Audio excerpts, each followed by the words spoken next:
wabarakatuh. Nama saya Vintan Trisasti Putri dari Prodi PPKN 2017 Universitas BRI Banyuwangi.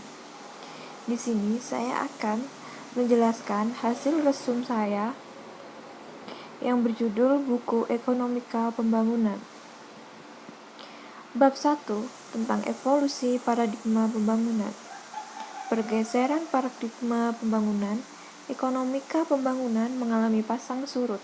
Teori pembangunan mulai naik daun sejak makalah seminar Rosenstein-Rodan 1943 menjadi acuan kajian pembangunan negara sedang berkembang NSB, yang umumnya bekas jajahan dan masih miskin.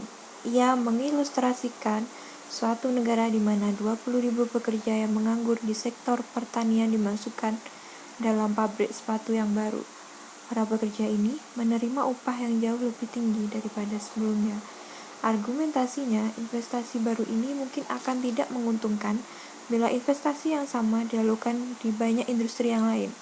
Pemikiran ini berdasarkan atas asumsi skala ekonomis bahwa pabrik harus didirikan dan memproduksi dengan skala massal agar efisien dan dualisme. Para pekerja dapat ditarik dari sektor pertanian yang tingkat pendapatannya rendah.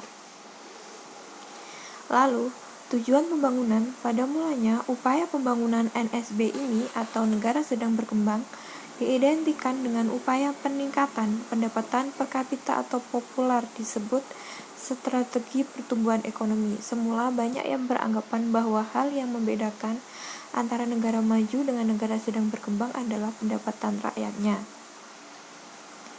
Seterusnya, lanjut pada bab 2, krisis dan globalisasi teori pembangunan. Di dalam teori pembangunan dikenal adanya faktor eksogen dan endogen yang saling berkaitan sebagai tesis dan antitesis. Meskipun dalam menghasana teori kedua faktor tersebut dapat dipisahkan, dalam kenyataannya kedua faktor tersebut antara satu dengan yang lainnya. Dapat dikatakan bahwa tidak ada satu negara di dunia ini yang sepenuhnya otonom dan mandiri. Dengan kata lain, tak ada satu negara pun yang proses pembangunannya semata-mata merupakan refleksi kegiatan yang saat ini tergantung dengan negara lain. Singkatnya, ada interdependensi antar negara di dunia ini, hanya saja terdapat perbedaan dalam jenis ketergantungan atau tingkat interdependensi antara satu negara dengan negara lain. Jelas bahwa interdependensi merupakan konsep yang ambivalen dan relatif terbatas manfaatnya teoritisnya. Terlepas dari perbedaan pendapat tersebut, konsep interdependensi menantang teori-teori yang sudah ada sehingga menjadi titik awal untuk mencari pendekatan baru dalam menganalisis pembangunan nasional dalam perspektif global. Lanjut ke bab 3, pembangunan ekonomi Indonesia dari krisis ke krisis. Mengkaji ulang reformasi, diktum reformasi mengalami evolusi sejalan dengan sejarah perjalanan bangsa ini. Di masa penjajahan dan Orde Lama, ia diterjemahkan sebagai revolusi di masa Orde Baru.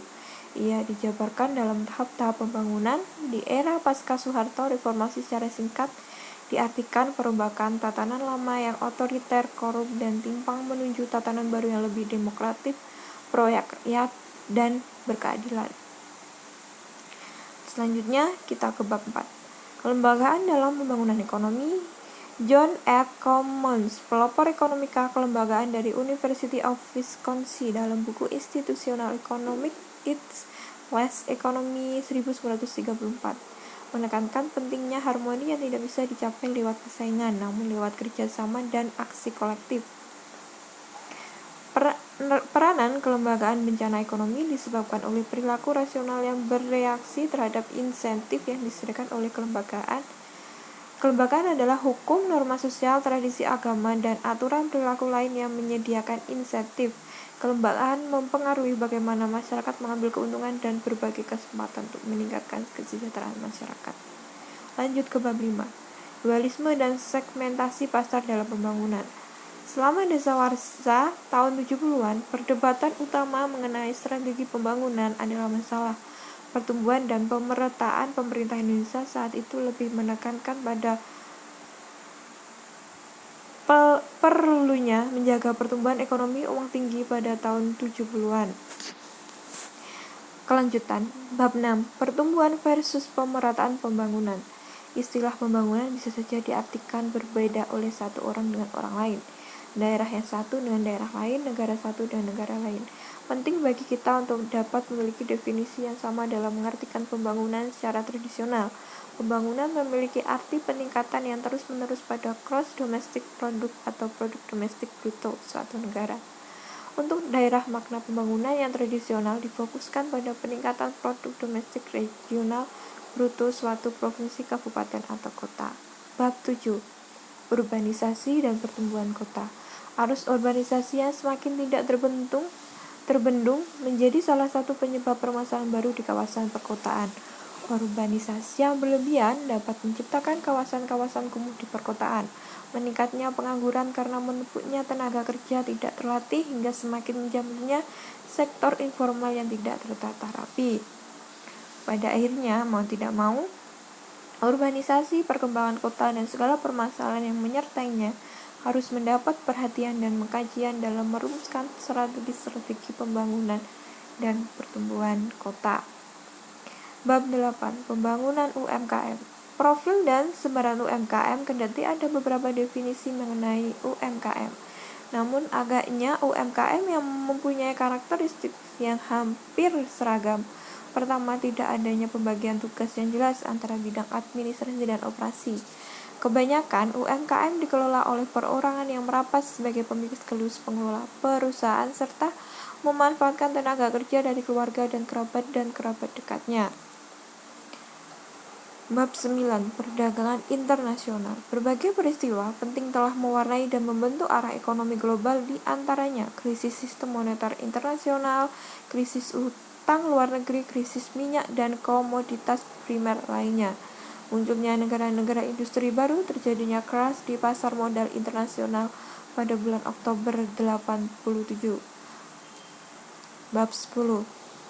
Pembangunan industri. Dari struktur hingga kinerja daya saing, pergeseran kepemimpinan nasional dari Presiden Soekarno kepada Jenderal Soeharto pada tahun 66 membuka cakrawala baru bagi Indonesia.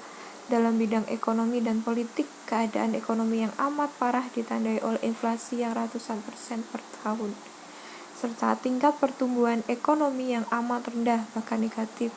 Pada akhir masa Orde Lama ini masih ditambah lagi utang luar negeri yang menumpuk dan tak berangsur kembali. Dari hasil ekspor yang hanya beberapa ratus dolar setahun, serangkaian tindakan stabilisasi dan rehabilitasi segera diturunkan dalam semangat desentralisasi. Dalam detatis reformasi kebijakan terpenting yang dilakukan adalah dibebaskannya sistem kontrol devisa, dilakukannya kebijakan anggaran berimbang sebagai alat stabilitas ekonomi. Bab 11. Pembangunan pertanian dan perdesaan. Tidak dapat dipungkiri bahwa industrialisasi di Indonesia sejak Pelita 1 hingga saat ini telah mencapai hasil yang diharapkan. Setidaknya, industrialisasi telah mengakibatkan transformasi struktural di Indonesia.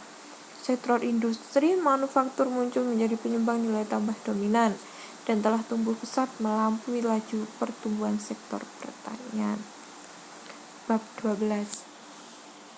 Pembangunan sektor keuangan. Dalam era pasca bonanza minyak, deregulasi dan debirokratisasi merupakan dua kata kunci yang sering kita dengar. Di Indonesia, deregulasi perbankan 83 dikenal sebagai starting point bagi sederetan panjang paket deregulasi di bidang moneter, fiskal, perdagangan, dan investasi. Bila diamati, deregulasi di Indonesia dimulai di sektor finansial, diikuti dan reformasi di sektor real, namun laju kecepatan deregulasi terlihat lebih cepat dilakukan di sektor finansial. Bab 13. Utang luar negeri dan pembiayaan pembangunan Indonesia. Sebagian besar NSB menutup kesenjangan investasi tabungan dan kesenjangan devisa dengan mengundang modal asing. Peranan utang luar negeri dalam pembangunan ekonomi NSB sangat besar. Sampai saat ini, selain itu, pemberian pinjaman luar negeri oleh negara-negara donor seringkali diikuti dengan tujuan tertentu. Bab 14. Sistem ekonomi dalam transisi. Menjelang berakhirnya abad ke-20, banyak spekulasi muncul mengenai prospek perekonomian dunia. Pihak yang optimis berpendapat pada dekade dekade 1990 perekonomian global akan mengalami masa boom, misalnya yang dikemukakan oleh John Naisbitt dalam buku laris mereka Megatrend 2000.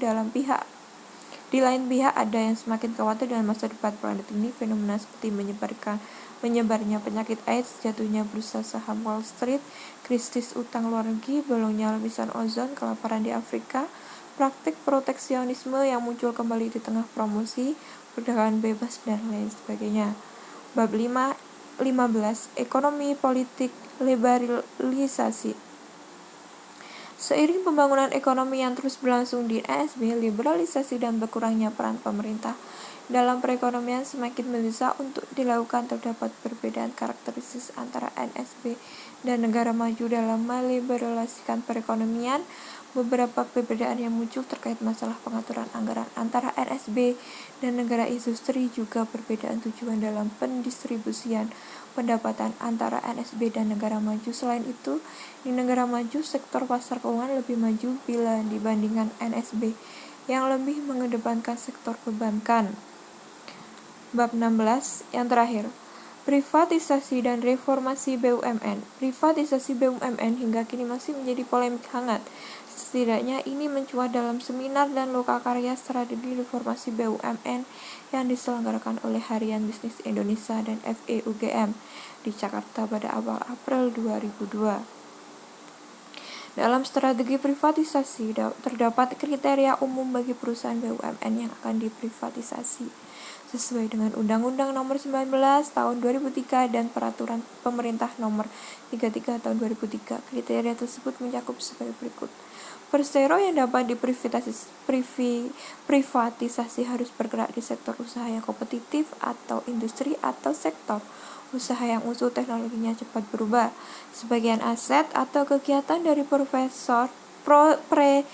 Persero yang melaksanakan kewajiban pelayanan umum dan atau yang berdasarkan undang-undang kegiatan usahanya harus dilakukan oleh BUMN memang dapat dipisahkan untuk dijadikan penyertaan dalam pendirian perusahaan untuk selanjutnya apabila diperlukan dapat diprivatisasi. Sekian penjelasan yang dapat saya presentasikan. Terima kasih. Mohon maaf jika masih banyak kesalahan dalam membaca. Semoga bermanfaat. Wassalamualaikum warahmatullahi wabarakatuh.